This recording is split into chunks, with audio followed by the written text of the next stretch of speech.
Muhammad Reza Pahlavi, iaitu Shah terakhir Iran. Fahaman agama beliau. 1. Syiah Imam 12. Beliau dilahirkan dan dibesarkan sebagai seorang Muslim Syiah, yang merupakan mazhab rasmi dan majoriti di Iran. Beliau sering menyatakan bahawa beliau mempunyai hubungan pribadi dengan Tuhan dan mendakwa pernah mendapat penglihatan atau wahyu daripada imam-imam Syiah semasa kecil yang menyelamatkan nyawanya. 2. Sekularisme dan pemodenan. Walaupun secara pribadi seorang Muslim, beliau sangat mementingkan sekularisme dalam pentadbiran. Beliau mahu memisahkan pengaruh ulama daripada urusan negara dan undang-undang. 3. Nasionalisme Parsi. Beliau lebih menekankan identiti kebudayaan Parsi berbanding identiti Islam. Ini dapat dilihat melalui sambutan perayaan 2500 tahun Empayar Parsi yang sangat megah, yang bertujuan mengaitkan pemerintahannya dengan keagungan Raja-Raja Parsi Purba sebelum kedatangan Islam. Tindakan beliau yang cuba memodernkan Iran mengikut acuan Barat seringkali bertentangan dengan pandangan tradisional ulama, yang akhirnya menjadi salah satu faktor tercetusnya revolusi Iran pada tahun 1979. Mari kita teruskan dengan melihat bagaimana fahaman dan dasar beliau membawa kepada kejatuhannya melalui revolusi Iran 1979. 1. Penentangan golongan ulama. Dasar sekular Muhammad Reza Pahlavi, terutamanya Revolusi Putih, dianggap sebagai ancaman kepada nilai-nilai Islam tradisional. Ulama, yang diketuai oleh Ayatollah Khomeini, menuduh Shah cuba membaratkan Iran dan menghakis identiti Islam negara tersebut. 2. Ketidakpuasan hati rakyat.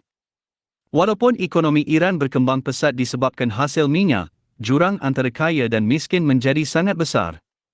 Rakyat juga marah dengan gaya hidup mewah keluarga diraja, sementara mereka bergelut dengan inflasi.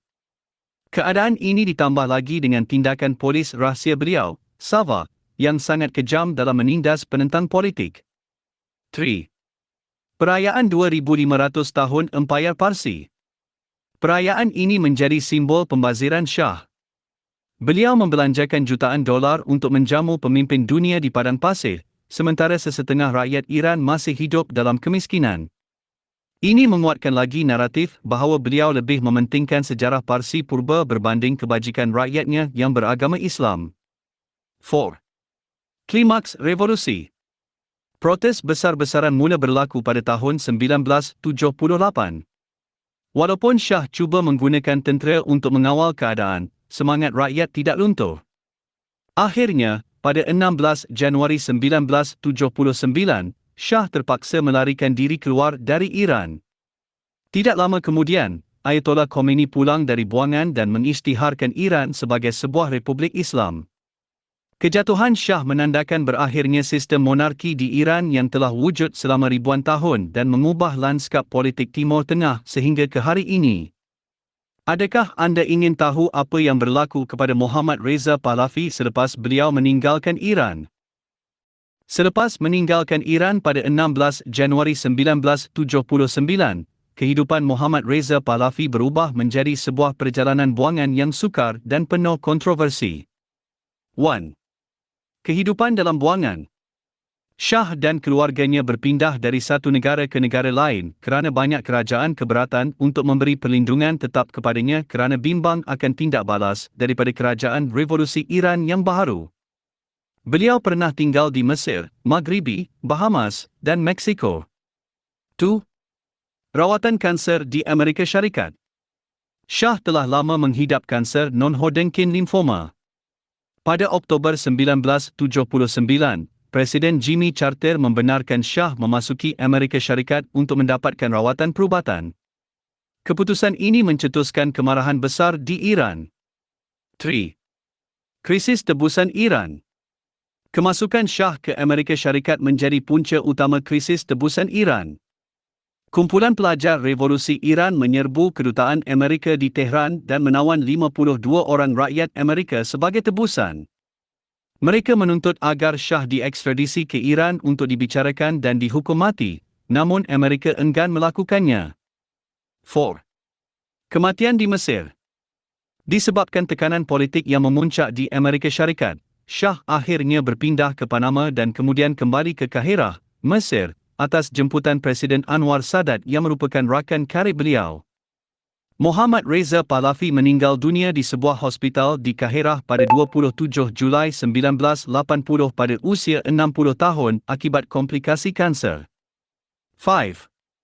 Pengebumian di Masjid Al-Rifai. Beliau diberikan pengebumian negara oleh Kerajaan Mesir dan disemadikan di Masjid Al-Rifai, Kahirah. Menariknya, masjid yang sama juga merupakan tempat persemadian Raja Farouk, raja terakhir Mesir yang juga pernah menjadi abang ipar Shah. Hingga hari ini, Mohammad Reza Pahlavi kekal sebagai watak sejarah yang polarisasi. Penyokongnya melihat beliau sebagai pemoden Iran yang hebat, manakala pengkritiknya melihat beliau sebagai diktator yang tunduk kepada kuasa barat. Adakah anda ingin tahu tentang nasib ahli keluarga beliau yang lain selepas kejatuhan empayar tersebut? Nasib ahli keluarga Mohammad Reza Pahlavi selepas tahun 1979 dipenuhi dengan campuran antara usaha mengekalkan legasi Parsi dan beberapa tragedi peribadi yang menyedihkan. 1. Maharani Farah Pahlavi. Beliau kini menetap di antara Paris dan Amerika Syarikat. Farah Pahlavi kekal sebagai tokoh yang dihormati dalam kalangan komuniti ekspatriat Iran. Beliau sering menulis buku dan memberi temu bual tentang kenangan zaman kegemilangan monarki Iran serta usaha beliau dalam mempromosikan seni dan budaya Parsi suatu masa dahulu. 2. Putera Mahkota Reza Pahlavi. Beliau adalah pewaris takhta Iran yang kini menetap di Maryland, Amerika Syarikat. Reza Pahlavi sangat aktif dalam politik buangan dan menjadi antara pengkritik utama Kerajaan Republik Islam Iran. Beliau sering menyeru kepada sistem demokrasi berparlimen di Iran dan mengekalkan hubungan rapat dengan komuniti diaspora Iran di seluruh dunia. 3. Tragedi anak-anak Shah. 2 daripada 4 anak Shah dengan Farah Pahlavi menamatkan riwayat mereka sendiri akibat tekanan perasaan dan kesedihan hidup dalam buangan.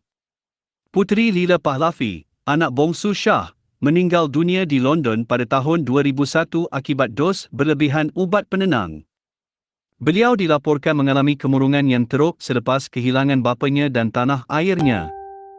Putera Ali Reza Pahlavi, anak kedua Shah, meninggal dunia di Boston pada tahun 2011. Beliau juga dikatakan mengalami kemurungan yang berpanjangan akibat nasib yang menimpa keluarganya dan negaranya. 4. Puteri Shahnaz, Farahnaz, dan Yasmin. Puteri Shahnaz, anak sulung Shah hasil perkahwinan pertama dengan Puteri Fauzia dari Mesir, kini menetap di Switzerland. Puteri Farahnaz, menetap di Amerika Syarikat dan hidup jauh daripada perhatian media. Yasmin Pahlavi, isteri kepada putera mahkota Reza Pahlavi, seorang peguam yang aktif dalam isu hak asasi manusia dan kesihatan. 5. Harta kekayaan di luar negara. Keluarga Pahlavi berjaya membawa keluar sebahagian daripada kekayaan mereka sebelum revolusi, yang membolehkan mereka menjalani kehidupan yang selesa di barat. Walau bagaimanapun, jumlah sebenar kekayaan tersebut sering menjadi subjek perdebatan antara penyokong dan penentang mereka. Keluarga diraja ini sehingga kini masih dianggap sebagai simbol Iran lama bagi mereka yang merindui zaman sebelum 1979. Namun mereka dilarang sama sekali untuk menjejakkan kaki ke tanah air mereka sendiri. Adakah anda berminat untuk mengetahui lebih lanjut tentang perbezaan antara kehidupan di Iran pada zaman Shah berbanding selepas revolusi?